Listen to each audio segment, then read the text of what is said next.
मैं डॉक्टर श्याम सुंदर शर्मा आज पुनः आपका चिरायु गीता यूट्यूब चैनल में स्वागत करता हूँ। अर्जुन को पाप का भय सता रहा है। वह भली भांति जानता है कि पाप के कारण उसे कर्मों के फलों को भोगने के लिए पुनः जन्म लेना होगा और इसीलिए वह युद्ध नहीं करना चाहता। भगवान श्री कृष्ण ने अर्जुन को युद्ध में प्रवृत्त होने के लिए अनेक प्रकार के उपाय किए। वे चाहते थे कि अर्जुन किसी भी प्रकार से युद्ध के लिए प्रेरित हो, युद्ध करे। उसके मन में बैठे हुए पाप के भाव को मिटाने के लिए उन्होंने गीता जी के 18 अध्यायों में वेद, पुराण, न्याय, वैशेषिक, उपनिषद, मीमांसा, पतंजलि सब कुछ तो कह दिया, सुना दिया, किंतु फिर भी अर्जुन के मन में जो पाप का भाव बसा हुआ है उसे मिटा नहीं पाए। युद्ध के लिए अर्जुन को अनेक प्रकार के प्रलोभन भी दिए गए। कहा कि युद्ध में जीते तो तुम्हें पृथ्वी का वैभव प्राप्त होगा और मृत्यु को प्राप्त हुए तो स्वर्ग की प्राप्ति होगी। माना कि अर्जुन आसक्त था, किंतु वह मूर्ख नहीं, विद्वान था। वह जानता था कि पृथ्वी और स्वर्ग दोनों में ही सुख नहीं है। और जब सारे हथकंडे अपना लिए, सारा ज्ञान दे दिया, उसके उपरांत भी किसी भी प्रकार से अर्जुन के मन में बैठे हुए पाप की प्राप्ति का भाव समाप्त नहीं कर सके, तब जाकर भगवान ने अर्जुन से कहा, सर्वगुह्यतमं भूयः शृणु मे परमं वचः। अब मैं तुम्हें गोपनीय से भी गोपनीय, यानी बिल्कुल टॉप सीक्रेट, बिल्कुल गुप्त में भी गुप्त रहस्य बताने जा रहा हूं। इस अत्यंत गोपनीय और सर्वोत्तम ज्ञान को सुनो। अर्जुन भी सोच में पड़ गया कि सुनाने समझाने को अब बाकी ही क्या रहा।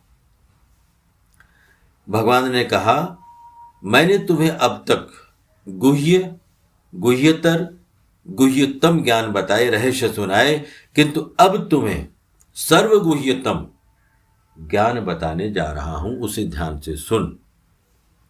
मैंने तुम्हें जो कर्म योग कहा वह गुह्य है। अंतर्यामी निराकार परमात्मा की शरणागति गुह्यतर है।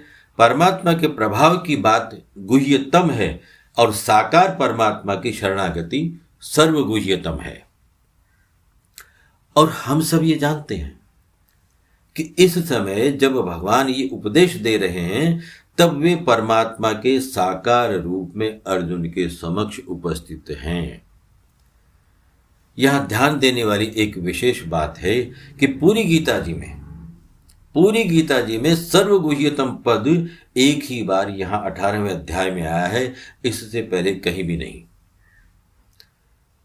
श्रीमद् भगवद गीता में भगवान के मुखारविंद से निकला हुआ एक एक शब्द अति महत्वपूर्ण और अति संवेदनशील है। अर्जुन को जो कुछ भी भगवान अब कहने जा रहे हैं उससे बढ़कर गीता का सार है ही नहीं, हो ही नहीं सकता, जिसमें किसी साधन, किसी कर्म की आवश्यकता ही नहीं रह जाती। अब भगवान सर्वगुह्यतम वचन कहने हैं। मन मना भव मद भक्तो मद्याजी माम नमस्कुरु। तू मेरा भक्त हो जा, मुझ में मन लगाने वाला हो जा, मेरा पूजन करने वाला हो जा और मुझे नमस्कार कर। ऐसा करने से तू मुझे ही प्राप्त होगा। यह मैं तेरे सामने सत्य प्रतिज्ञा करता हूं, क्योंकि तू मेरा अत्यंत प्रिय है। इसका अर्थ तो ये हुआ कि तू न कुछ सोच, न कुछ पढ़, न कुछ कर, केवल मेरी बात मान, मेरा ही हो जा। मेरा ही होने का अर्थ है भक्त हो जाना। भक्त होने का अर्थ है मैं भगवान का ही हूं। भगवान में मन लगाने का अर्थ है भगवान को अपना मानना। भगवान का पूजन करने का तात्पर्य है सब कार्य पूजा भाव से करना। और भगवान को नमस्कार करने का मतलब है स्वयं को भगवान के समर्पित करना। किंतु भगवान इतना कहकर भी रुके नहीं। उन्होंने आगे कहा, सर्वधर्मान परित्यज्य मामेकम शरणं व्रज अहम त्वाम सर्व पापेभ्यो मोक्षयिष्यामि मा शुचः। भगवान ने बहुत बड़ी महत्वपूर्ण बात कही है यहां पे। सर्वधर्मान परित्यज्य, इसका अर्थ संपूर्ण धर्मों का स्वरूप से त्याग नहीं है, संपूर्ण धर्मों के आश्रय का त्याग है। और इसी में आगे कहा मामेकम शरणम व्रज, जिसका अर्थ है बाहर से सबके साथ प्रेम, आदर, सत्कार का व्यवहार करते हुए भी भीतर से, अंदर से केवल भगवान का ही आश्रय रहे।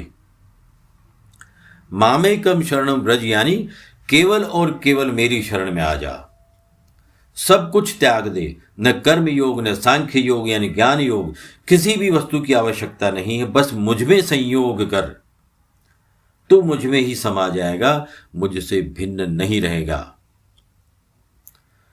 अर्जुन पापों से छूटना चाहते थे, इसीलिए भगवान ने अर्जुन से कहा पाप पुण्य के इस तुच्छ विचार को छोड़ दे, त्याग दे। मेरी शरण में आने से तुम किसी भी कर्म के भागी नहीं बनोगे। और अब जब स्वयं भगवान ने सत्य प्रतिज्ञा की है तो अर्जुन के मन में किसी प्रकार के संशय की कहीं गुंजाइश ही नहीं रही।